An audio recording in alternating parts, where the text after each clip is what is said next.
또 이겼네, 또 이겼어. 아주 기분이 좋습니다.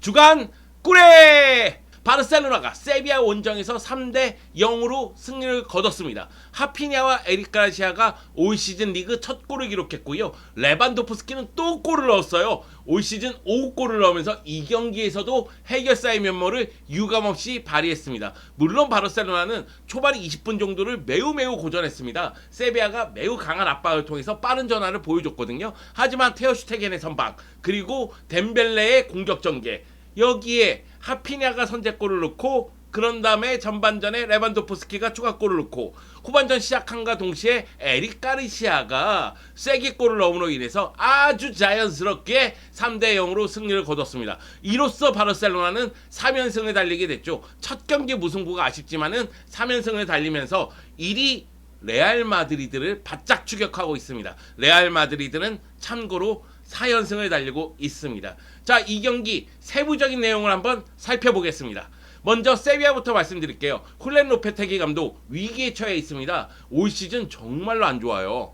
약 41년 만에 최악의 출발이라는 이야기가 있었는데, 올 시즌 초반 3경기에서 1무 2패를 기록하면서 이 경기를 맞이했습니다. 당연히 로페테기 감독은 승부수를 던질 수밖에 없었죠. 그렇기 때문에 이 경기는 경기 초반부터 세비야가 오버페이스를 보여준 경기입니다. 전방의 압박을 펼치면서 빠르게 전환하고, 그리고 골을 노리는 장면이 나왔었죠.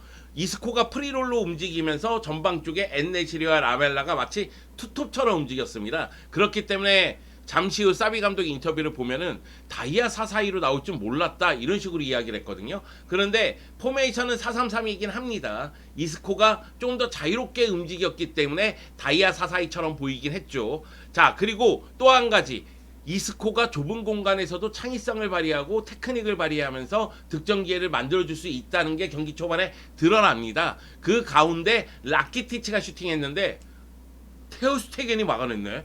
테오 슈테겐 올 시즌 완전 올라왔습니다. 바르셀로나의 수호신의 모습을 보여주고 있죠. 테오 슈테겐에 대한 이야기는 잠시 후에 이어갈게요. 일단은 테오 슈테겐의 선방이 없었다면 세비야는 선제골을 넣고 자신들이 원하는 방향으로 경기를 이끌어 갔을 겁니다. 하지만 테오 슈테겐이 라키티치의 슈팅도, 엔네시리의 슈팅도 막아냈죠. 여기다가 세비야 같은 경우에는 위기에 처해 있다 보니까 선수들이 심리적으로 쫓기지 않았나, 이런 생각이 들었어요. 왜냐하면 경기 초반에 오프사이드가 너무 많았어. 그러니까 바르셀로나의 뒷공간을 파고들겠다, 이 생각을 갖고 나온 건 알겠습니다만, 오프사이드가 너무 많다 보니까 공격이 끊기는 모습이 있었습니다. 에릭 라멜라가 골을 넣었지만은 오프사이드로 취소되기도 했죠.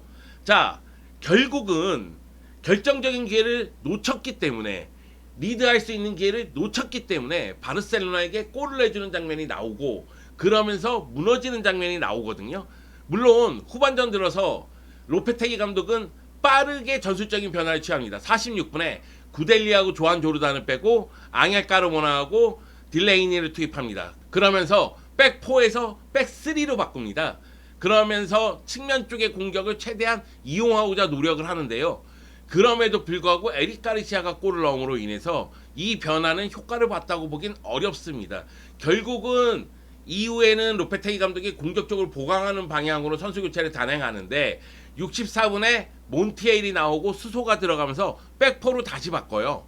하지만 골을 넣는 데는 실패를 했죠. 세비야 입장에서는 좀 아쉬운 경기입니다. 초반 20분에 골을 넣었다면, 그랬다면 어땠을까, 이런 생각이 드는 경기죠. 세비야 팬들이 굉장히 아쉬워하는 표정들이 많더라고요. 실망한 표정들이 많더라고요. 화난 표정들이 많더라고요. 조금 미안했습니다. 자, 그러면 바르셀로나는 어땠을까요? 바르셀로나는 이 경기에서도 선발 명단에 변화를 주진 않았어요.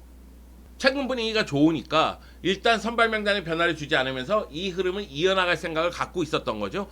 테오 슈테겐 골키퍼가 골문을 지키고, 발데, 에릭 가르시아, 아라우, 콘데가 백포 라인, 그리고 미드필더 라인에 페드리, 부스케츠, 가비가 나왔고요. 공격 라인에 덴벨레, 레반도프스키, 하피냐가 나왔습니다. 말씀드렸다시피 초반 20분 동안 세비야의 거칠고 강한 압박에 고전합니다.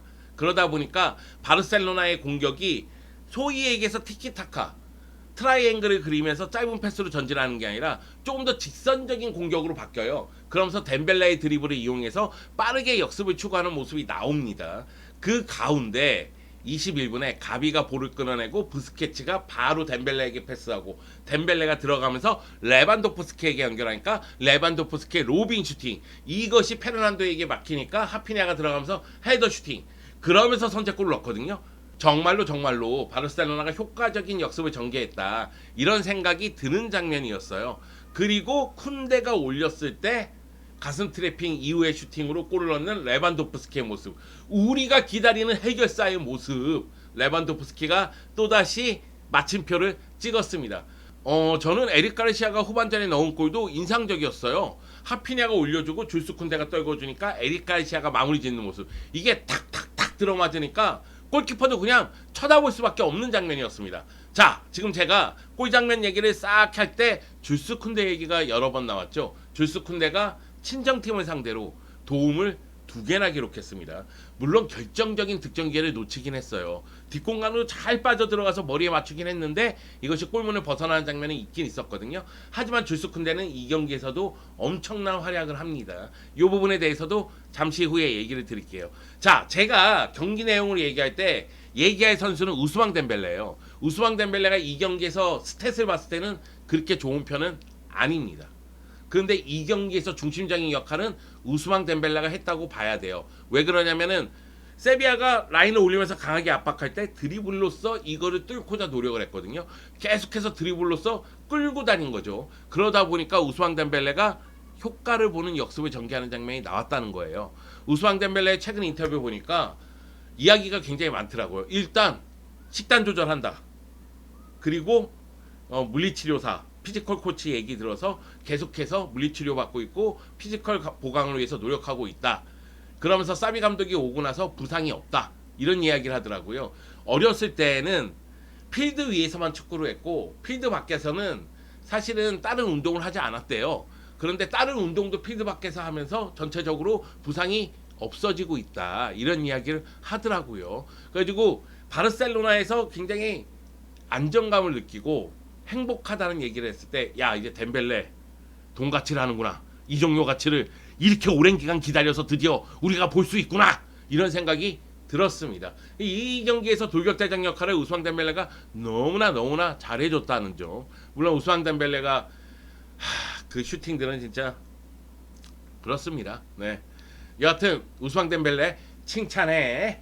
그리고 나서 결국은 세르지 로베르토라든가 프랭키 도용, 페란 토레스, 알바, 안수파티를 투입하면서 챔피언스 리그를 준비하는 모습이 나왔죠. 아마 이제 챔피언스 리그부터는 로테이션을 돌릴 겁니다. 경기 일정이 빡빡하기 때문에 바르셀로나 입장에서도 로테이션을 돌릴 수밖에 없는 상황이에요. 알바라든가 피케라든가 더용이라든가 그동안 출전 기회를 많이 못 잡는 모습이 나오다 보니까 좀 아쉬움이 있지 않았습니까? 캐시에도 그렇고 텐센도 그렇고 이런 선수들은 아마 챔피언스 리그의 모습을 드러낼 가능성이 큽니다. 자, 그러면은 이 경기 끝나고 나서 양팀 감독이 어떤 이야기를 했을까요? 한번 돌아보죠. 먼저 위기의 훌렌 로페테기 감독. 사실 로페테기 감독이 갖고 나온 계획은 나쁘지 않았습니다. 그리고 인터뷰 보면은 계획대로 진행됐다는 얘기가 있어요. 우리의 계획대로 공수에서 힘을 발휘하면서 바르셀로나가 미드필드에서 우위를 차지하는 것을 막았다. 우리는 우리가 우위를 차지했을 때 골을 넣었어야 했다. 상대는 바르셀로나이기 때문이다. 후반에도 1대2를 만들 수 있었는데 그것에 실패를 하면서 경기의 흐름을 바꾸지를 못했다. 공격을 더 개선해야 된다. 3골을 실점한 수비보다는 공격 쪽에 초점을 맞춰서 얘기를 하더라고요. 해결을 해야 될 때 해줘야 된다. 엔네실이 너 말이야 너, 이 얘기 같습니다. 그리고 우리는 시즌을 시작할 때 통행료를 지불하고 있다는 이야기를 했어요. 왜 그러냐면은 줄스 쿤데라든가 디에고 카를로스라든가 말 그대로 주축 선수들이 떠나갔단 말이에요. 그래서 수비 라인도 많이 바뀌었고 그리고 선수 변화도 있는 상태이기 때문에 결국 새로운 팀을 만들고 있는 단계거든요. 그러다 보니까 결국은 통행료를 지불하고 있다, 이런 표현을 했고요. 우리 팀은 위험을 감수하면서도 노력을 기울이며 전진하고 있다. 지금은 비판할 때가 아니라 기대해야 할 때다. 이 얘기는 뭐냐면 비판이 많다는 얘기입니다. 아니 4경기 치렀는데 4경기에서 1무 3패면 비판이 없을 수가 없죠. 그 과정에서 저는 이 팀을 믿는다. 이 팀은 새로운 팀으로 변모할 수 있다. 우리는 더 강력해져야 된다는 이야기를 했습니다. 자, 로페테기 감독에 대한 비판이 많다고 얘기했죠. 라키티치 선수가 경기 끝나고 나서 로페테기 감독을 옹호했습니다. 우리는 감독을 최대한 신뢰한다. 상황이 험난하지만 그와 함께 우리가 무엇을 성취했는지 알고 있다. 결과에 대해 팬들에게 사과하지만 이와 동시에 인내심과 자신감을 요구하고 싶다. 이런 이야기를 했습니다. 지금 위기지만은 인내심을 가져달라. 그리고 자신감을 갖자. 이런 이야기를 한 거죠. 그런데 로페테기 감독이 챔피언스 리그라든가 리그에서의 부진이 계속 이어진다? 그러면 저는 로페테기 감독 위험하다고 생각합니다. 지금 흐름이 너무 안 좋아요. 세비야 얘기를 조금만 더 덧붙이자면은 세비야는 지난 시즌보다 올 시즌 더 약해졌습니다. 가장 큰 거는 수비 라인에 주스 쿤데하고 디에고 카를로스가 떠났어요. 수비 중심 두 명이 떠난 겁니다. 그러면 수비 라인에서는 재정비할 시간이 필요하죠. 뭐 니앙주라든가 마르캉을 영입하긴 했지만 마르캉은 또 부상이고요. 그리고 공격 라인은 보강했어야 돼요. 마무리가 안 되니까. 그런데 돌베르를 영입했습니다. 돌베르는 믿을 수 있느냐? 저는 없다고 생각하거든요. 아약스 시절에 번쩍 이기긴 했지만은 그 이후로는 저는 별로였다고 생각이 들기 때문에 그렇다면은 결국은 최전방도 지난 시즌과 별반 차이가 없다. 근데 미드필더들은 나이가 들고 있다. 이런 점을 봤을 때는 지난 시즌에 비해 올 시즌 고생할 가능성이 큰데 그게 시즌 초반부터 드러나고 있는 모습입니다. 로페테기 감독 빨리 팀을 정비해야 됩니다. 빨리 팀의 중심축을 세워야 됩니다. 그러지 않으면 세비야 올 시즌 굉장히 어려워질 수 있을 것 같아요. 자, 사비 에르난데스 감독은 뭐라고 했을까요? 승리를 거둬서 기뻤겠죠. 네. 내가 이렇게 기뻐하는데 사비 감독이라고 안 기뻐하겠어? 자, 사비 감독의 인터뷰를 좀 보면은 매우 긍정적인 균형을 만들었다. 우리는 잘 시작하지 않았지만 안정을 취했을 때 공을 더 빨리 순항시키면서 반대쪽 필드에서 플레이했고 전환하면서 득점 기회를 만들었다. 소수의 팀만이 세비야 원정에서 3대 0으로 승리할 수가 있다. 우리는 그 소수라는 거죠. 네, 우리는 그 특별한 팀이라는 거죠. 약간 자뻑이 들어간 인터뷰 같죠. 자, 그리고 나서 이런 얘기를 합니다. 전술적인 이야기를 했어요. 우리는 상대가 다이아 사사이로 나올 것이라고 예상하지 못했다. 그러니까 이스코가 자유롭게 움직이면서 다이아 사사이처럼 움직였으니까 이에 대해 대처해야 했다. 우리는 세 가지에 대해 이야기를 했다. 하나는 세비야의 압박이 너무 강하니까 이 압박에 대처를 해야 되기 위해서 우리도 같은 강도로 압박을 해야 된다고 생각을 했다는 거고, 상대가 템포를 굉장히 빨리 가져갔어요. 압박하고 부딪히고 전환하고 공격하고 이런 상황이니까 템포를 어느 정도 조절할 필요성이 있었다는 거죠. 그리고 마지막으로는 공간을 이용하는 것이었다. 이 얘기는 뭐냐면 뒷공간을 이용하는 거라는 거예요. 네, 빠르게 직선적으로 뒷공간을 이용해야 된다. 그 얘기입니다. 그래서 저는 포지션 플레이를 더 좋아하지만 게임 상황을 이용해야 했다. 탁월한 선택입니다. 결과를 보세요. 네, 성장하고 있구만. 팀과 함께 감독도 성장하고 있구만. 좋은 모습입니다. 좋은 모습이에요. 자, 그러면은 이 경기에서 주목할 3명의 선수에 대해서 이야기를 해볼게요. 첫 번째는 가비입니다. 나 진짜 은퇴해야 되나? 왜 이렇게 틀리나? 내가 가비 최근 활약을 보면서 좀 쉼표가 필요하다. 휴식을 줘라. 어린 선수이기 때문에 흐름이 안 좋을 때에는 오히려 이것이 악순환이 되면서 길어질 수가 있거든요. 그래서 차라리 선발에서 한두 번 빼는 것도 나쁘지 않다. 프랭키 도용이 있지 않느냐? 제가 그 얘기를 했었는데 이 경기 최고의 활약을 펼칩니다. 가비는 동해 번쩍 서해 번쩍 했어요. 야, 바르셀로나의 홍길동이야? 막 이리 뛰고 저리 뛰고 정말 대단했습니다. 90분 동안 팀에서 기회 창출 1회, 패스 성공률이 91%입니다. 44번 패스를 했는데 40번이나 성공을 했어요. 그리고 드리블 성공 1회, 롱패스 성공률 100%, 가로채기 2회. 이 가로채기가 중요하죠. 가비의 가로채기부터 공격이 전개되는 장면이 많았어요. 그리고 그것이 효과를 보는 장면이 많았고요. 가비가 1차적인 압박을 가하면서 볼을 탈취해낸다. 이것도 중요하고, 또 하나는 이 경기에서 페드리가 약간 밑에서 플레이를 많이 해요. 상대의 압박이 강하면 부스케츠가 고립되니까 부스케츠를 도와주기 위해서 밑으로 내려가는 경우가 많거든요. 그때 가비가 예전에는 이 위쪽에서만 움직였는데 밑으로 내려오는 경우가 있었습니다. 그러면서 연결고리 역할도 같이 해줘요. 또 한 가지, 오른쪽 측면 공격은 하피냐와 가비가 주로 주도를 하죠. 줄스쿤데가 올라오면서 얼리 크로스를 시도하는 장면이 있긴 있지만, 짧은 패스를 찔러주는 장면이 있긴 있지만, 줄스쿤데가 라인에 따라 들어가면서 돌파하고 올리고 뭐 이런 스타일은 아니잖아요. 그러다 보니까 가비하고 하피냐가 오른쪽 측면에서 만드는 하모니, 이것도 굉장히 위력적이었다. 이 경기에서 MVP로 뽑혔어요. 네, 그럴만합니다. 그래야 되고요. 이 경기에서 볼터치가 61인데 아라오 쿤데 다음으로 많더라고요. 수비수들 다음으로 많다는 겁니다. 그만큼 미드필드에서 볼터치를 많이 가져갔다는 이야기가 됩니다. 가비 선수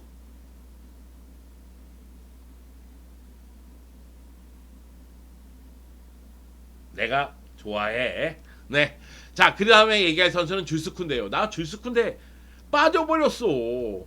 이게 뭐야? 내가 원했던 스타일의 수비수야. 난 이런 센터백을 원했다고. 이런 라이트백을 원했다고. 자, 줄스쿤데 이 경기에서 90분 뛰었습니다. 그런데 54분까지는 라이트백, 그 이후로는 센터백이에요. 줄스쿤데가 선발로 뛸 때는 주로 라이트백으로 나왔다가 중간에 교체되면서 오른쪽에 뭐 세르지 로베르토가 들어왔는데, 그러면서 센터백으로 위치를 바꾸는 모습이었는데, 진짜 라이트백으로도 센터백으로도 잘합니다. 그리고 공중볼에 은근히 강해. 공중볼을 잘 따냅니다. 이뿐만이 아니에요. 공격 본능 도움을 2개나 있습니다. 골을 넣을 뻔했다니까요. 줄스쿤데, 야, 진짜 잘합니다. 네, 영입 잘했습니다. 비싸긴 했지만. 세비야 입장에서도 줄스쿤데 보면서 그런 생각 들었을까요? 불과 한 달 전만 해도 우리 선수였는데, 이런 생각 들었을 겁니다. 그 정도로 줄스쿤데 활약은 눈이 부셨다. 눈부셔. 네, 그리고 마지막으로 말할 선수는 안드레 테어슈테겐입니다. 물론 레반도프스키도 얘기하고 싶고 하피냐도 얘기하고 싶어요. 하지만은 안드레 테어슈테겐 얘기를 꼭 짚고 넘어가야 될 것 같습니다. 왜? 안드레 테어슈테겐이 이 경기에서 선방을 4회나 했어요. 이 선방이 다 중요한 선방입니다. 사실 이 경기에 15%? 아니야. 인심 쓰자. 20%? 25%? 그 정도로 테오슈테겐의 선방은 가치가 매우 높다. 승리 기여도가 매우 높다. 이렇게 얘기하고 싶습니다. 지난 시즌에 테오슈테겐이 흔들렸잖아요. 그리고 이번 여름에 테오슈테겐 내보내야 된다는 분들도 많았습니다. 저도 들어올 선수가 있으면 내보내자, 이런 마음이었어요. 하지만은 좋은 골키퍼를 찾기가 어렵기 때문에 테오슈테겐을 또 믿어보자, 이런 얘기를 했는데, 테오슈테겐 환골 탈퇴했습니다. 프리시즌부터 훈련에 매진했다고 하더라고요. 지난 시즌 자신이 흔들렸다는 걸 인정하면서 올 시즌 다른 모습을 보여주겠다고 다짐했다고 하더라고요. 그리고서 돌아왔습니다. 우리가 아는 테오슈테겐이 돌아온 거죠. 올 시즌 리그 4경기 모두 선발 출전하면서 단 한 골밖에 실점하지 않았습니다. 4경기에서 선방이 12회나 되고요. 선방률이 92.3%예요. 이건 뭐 벽이지 벽. 크루트와 부럽지 않아. 이제 야신부는 부럽지 않아. 얀 오블락 부럽지 않아. 우리에겐 테오슈테겐님이 계시다. 네, 그 정도로 테오슈테겐의 활약이 눈부셨습니다. 테오슈테겐 같은 경우에도 사비 감독이 수비 라인에 변화를 준 것이 자신에게 유리하게 작용되고 있다, 이렇게 이야기를 하긴 했는데 잘하고 있어요. 잘하고 있습니다. 자, 다가오는 주 중에 챔피언스 리그 경기가 있고 주말에 또다시 리그 경기가 이어집니다. 바르셀로나의 전진은 계속해서 이어집니다. 자, 연승 행진 계속 가보자고!